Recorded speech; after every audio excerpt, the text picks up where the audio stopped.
श्री गणेशाय नमः. ग्रंथ परिचय. लेखक डॉक्टर रामचंद्र प्रल्हाद पारनेरकर, PhD.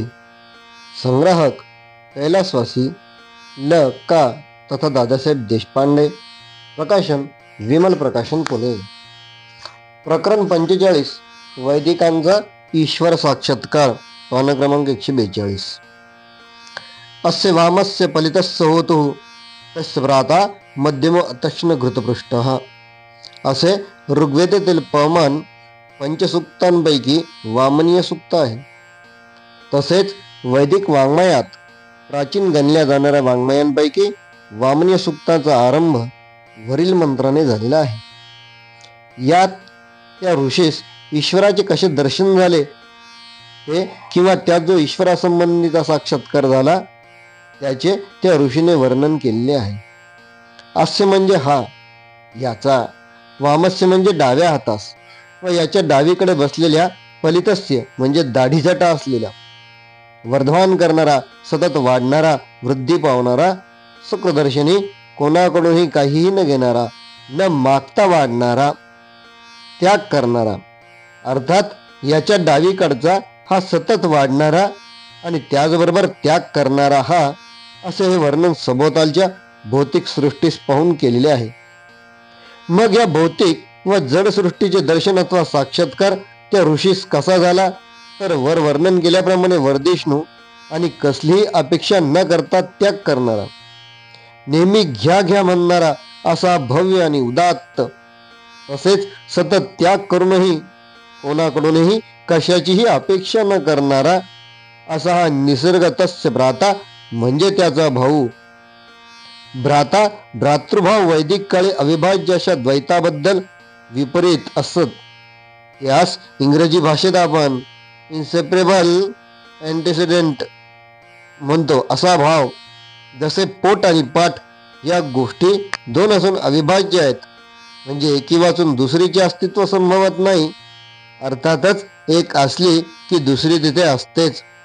किंवा एखाद्या नाण्याचे चित आणि पट, पॉइंट्स, हेड अँड टेल, हे दोन भाग खरे, परंतु एकापासून दुसरा निराळा करता येणे शक्य नाही. एका वाचून दुसऱ्याचे अस्तित्व संभवत नाही. अशा प्रकारच्या अविभाज्य भावास भ्रातृभाव म्हणतात. या संबंधास पुढे उपनिषद कालामध्ये वेदांतात स्वरूप संबंध म्हणतात. सारांश अस्य म्हणजे हा, याचे हे काही वर्णन केलेले नाही. हा आणि याच्या डावीकडे वरदिष्णू आणि सतत त्याग करणारा असा हा जड भौतिकाचा सृष्टीचा पसारा आणि त्याचा, या ठिकाणी त्याचा असे म्हटले असले तरी त्या दोघांचा असा अर्थ अभिप्रेत आहे. म्हणजे हा भ्रातृभाव आपणात तिघांचाही आहे. भाऊ मध्यम हा मध्ये बसलेला अथवा मधला हा कसा आहे, तर अत्यक्ष्ण म्हणजे खादाड, सर्व भक्षक, हा कोणासही काही न देणारा पण सर्व खाऊन टाकणारा, लाव लाव अर्थात अनाना असे म्हणणारा घृतपृष्ठ म्हणजे तूप खाऊन पुष्ट झालेला किंवा पाठ फिरवणारा, अर्थात सर्व भक्षक असूनही न वाढणारा. एवढेच नव्हे तर म्रियमाना म्हणजे मर्त्य, नाहीसे होणारा, नाश होणारा असा हा आहे.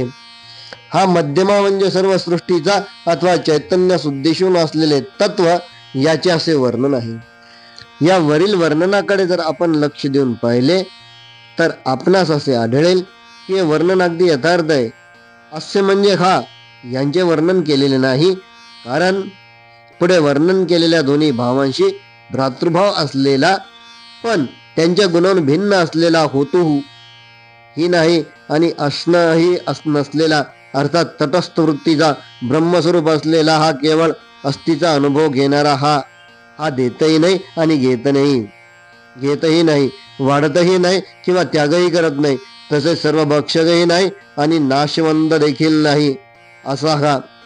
याच्या डावीकडे असलेले हे सर्व भौतिक जगत, ही जड सृष्टी, हिचे किती हे भव्य आणि उदात्त स्वरूप म्हणजे अस्यवरून निघताच पाहिल्याने जर कुठे दृष्टी जात असेल, आता ईश्वर तत्व प्रचित होत असेल, तर या डावीकडे पसरलेल्या, सतत वर्धिष्णू असलेल्या आणि दान करणाऱ्या त्याच्याशी भ्रातृभाव असलेल्या म्हणजे पूर्वी सांगितल्याप्रमाणे अविभाज्यत्व असलेल्याकडेच लक्ष जाईल.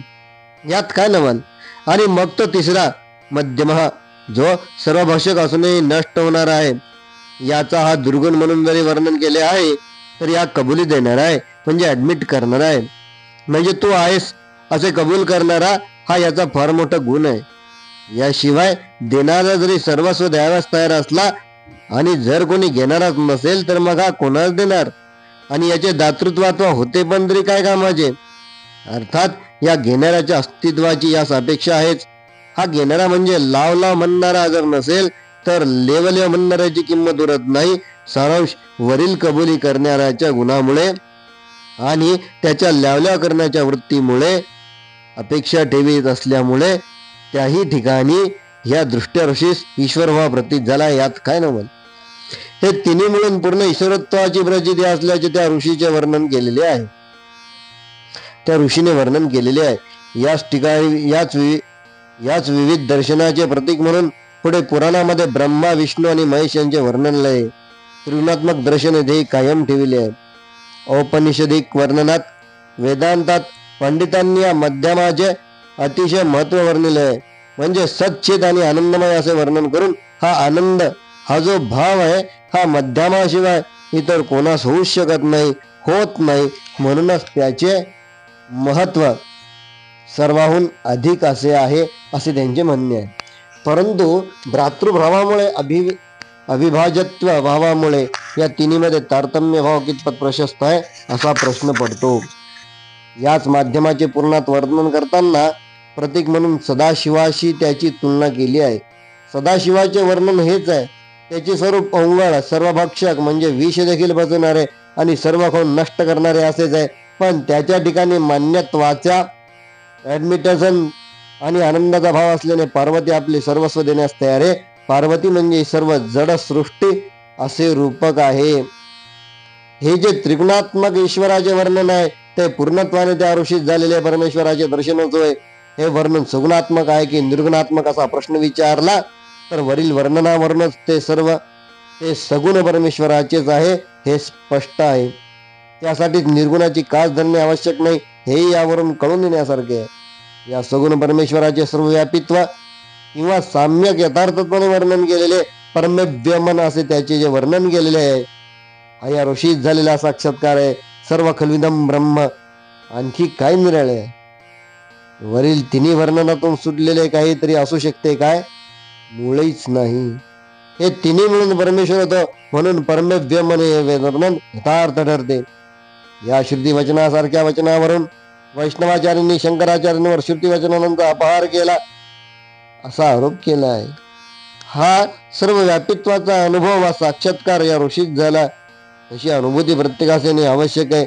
यासाठी उपासनेची आवश्यकता असते.